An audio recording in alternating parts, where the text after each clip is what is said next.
গতকাল আপনারা জানেন যে বর্ধমানের রেনেসা টাউনশিপ থেকে গ্রেফতার করা হয় হামিম মণ্ডলকে। তারপর তার 24 ঘন্টারও কম সময়ের মধ্যে ঝাড়খণ্ডের সাহেবগঞ্জের বারহারোয়া থেকে গ্রেফতার করা হয় অর্পিতা সরকারকে। কিন্তু এই অর্পিতার খোঁজ প্রথমে পেয়েছিল বেঙ্গল পুলিশের এসটিএফ। আজকে এসটিএফ এর আইজি তিনি বলছেন ওই টিপ অফ থেকে প্রথমে অর্পিতা সরকারের খোঁজ পাওয়া যায়, সেখান থেকে হামিম মণ্ডল সম্পর্কে জানা যায়। এই অর্পিতার সঙ্গে পাকিস্তানের জঙ্গি সংগঠনের সরাসরি যোগাযোগ রয়েছে। কি বলেছেন দেখুন। কয়েকটা হ্যান্ডেলস ছিল, তাদের মোবাইল নাম্বার ছিল और ইনক্রিপ্টেড অ্যাপসের মাধ্যমে এর মধ্যে কিছুটা নাম্বার ইভেন আমরা দেখলাম ইউকে মেক্সিকোর সিম কার্ড নেওয়া হয়েছে। और এই পার্টিকুলার নাম্বারসের থ্রু ইনক্রিপ্টেড অ্যাপস কমিউনিকেশন হতো এদের সঙ্গে। और এরা মানে এরা সবসময় ক্লেম করেছে কি এরা শেহজাদ ভট্টি গ্যাংয়ের খুব ক্লোজ আছে। রানা, আবির জট এবং আবিদ আছে, রানা আছে, হাম্মাদ আছে আর উজৈর আছে। এই চারজন যে যাদের সঙ্গে ইন্টারাকশন হচ্ছে এটা মানে শেহজাদ ভট্টি গ্যাংয়েরই ছিল। কমিউনিকেশন প্যাটার্নে জেনারেলি আমি বলছি এটা পাচ্ছি কি মানে ওদের অ্যাক্টিভিটিস ছিল কি একে দিয়ে একটা নেটওয়ার্ক তৈরি করার এখানে, প্লাস কিছু টার্গেটস আইডেন্টিফাই করা, প্লাস আইডেন্টিফাইড টার্গেটসের মুভমেন্ট প্যাটার্ন স্টাডি করার।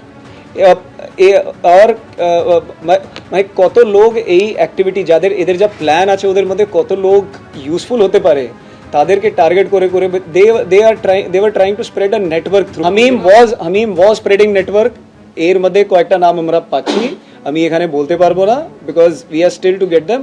যেমন যেমন অ্যারেস্ট হবে we will share the details with you.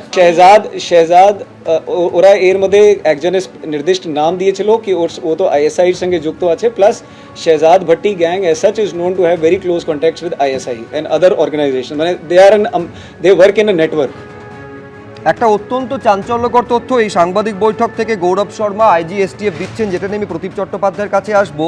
দিল্লিতে জেনজির যে আন্দোলন চলছিল, ছাত্র বিক্ষোভ চলছিল, একেবারে কেন্দ্রীয় সরকারের ওপর চাপ তৈরি যে আন্দোলন থেকে করা হয়েছিল, সেই ছাত্র বিক্ষোভে নাশকতার পরিকল্পনা ছিল এবং হামিমকে দায়িত্ব দেওয়া হয়েছিল পুলিশের উর্দি জোগাড় করার।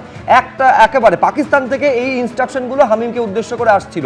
একটা বিষয় তো পরিষ্কার, সেটা যদি সফল হতো নিঃসন্দেহে জাতীয় ক্ষেত্রে একটা বিরাট বড় তোলপাড় পড়ে যাওয়ার মতন বিষয় হতো।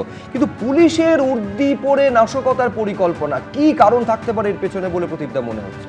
তো প্রাথমিকভাবে হচ্ছে গিয়ে কেন্দ্রীয় সরকারের ওপরে একটা চাপ সৃষ্টি, তার ওপরে বিরূপ জনসাধারণের একটা প্রভাব যে এই রকমভাবে কেন্দ্রীয় সরকার হয়তো করেছে। কিন্তু সবথেকে বড় কথা দেশের শান্তি বিঘ্নিত করা। এই যে জাতীয় সুরক্ষা, জাতীয় স্বার্থ, এই সুরক্ষা স্বার্থকে সুনিশ্চিত করতে বর্তমান কেন্দ্রীয় সরকার বদ্ধপরিকর। তারা পশ্চিমবঙ্গটা খুবই গুরুত্বপূর্ণ একটা প্যাসেজ জোন, এবং পশ্চিমবঙ্গে আমি আগেও বলছিলাম যে এর আগে অনেক ছোট ছোট ঘটনা হয়েছে এরকম ধরনের ব্লাস্ট বা কিছু, সেগুলোকে ছোট ঘটনা বলে ইগনোর করা হয়েছে। আজকে কিন্তু প্রত্যেকটা ঘটনায় যোগসূত্র আছে কিনা, এবং ফেন্সিং, বর্ডার ফেন্সিংয়ের কাজ, জমি হস্তান্তরের কথা বলে বহুদিন আটকে রেখেছে, অথচ আমরা দেখলাম গ্রামবাসীরা নিজেরাই জমি দিয়ে বর্ডার ফেন্সিং অনেকটা করা হয়েছে এই সরকারের আমল। ফলে আমি বলছি যে দৃষ্টিভঙ্গির বদল এইটা গুরুত্বপূর্ণ।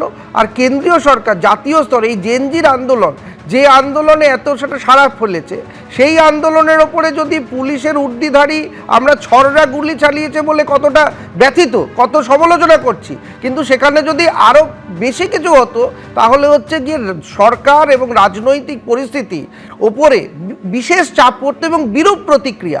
তাতে যেটা হতো যে রাজনৈতিক অস্থিরতা ভারতবর্ষে যদি তৈরি করা যায়, তাহলে ভারতবর্ষের যে পারিপার্শ্বিক যে আঞ্চলিক প্রতিবেশী রাষ্ট্রগুলো, বিশেষ করে বাংলাদেশ এবং পাকিস্তান, এটা কিন্তু একটা বড় আন্তর্জাতিক যে রাজনীতি, সেই আন্তর্জাতিক রাজনীতির অংশ। ফলে আমাদের দেশের মধ্যে দেশের সাধারণ মানুষের নিরাপত্তার জন্য প্রত্যেকটি রাজ্য সরকারের উচিত কেন্দ্রীয় সরকারের সাথে আমাদেরকে এই মুহূর্তে সহযোগিতাপূর্ণভাবে কাজ করা, যাতে এই ধরনের নাশকতার কোনো ধরনের ইঙ্গিত পেলে এই ইনফরমেশনটা শেয়ার করা হয়, এবং এই ইনফরমেশনটার উপরে ভিত্তি করে আজকে কিন্তু যাতে আরও বৃহত্তর কোনো নাশকতার পরিবেশ বা পরিস্থিতি না হয় সেই দিকে লক্ষ্য রাখা উচিত।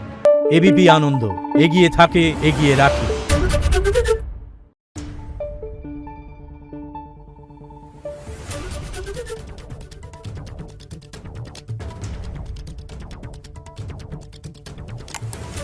Thank you.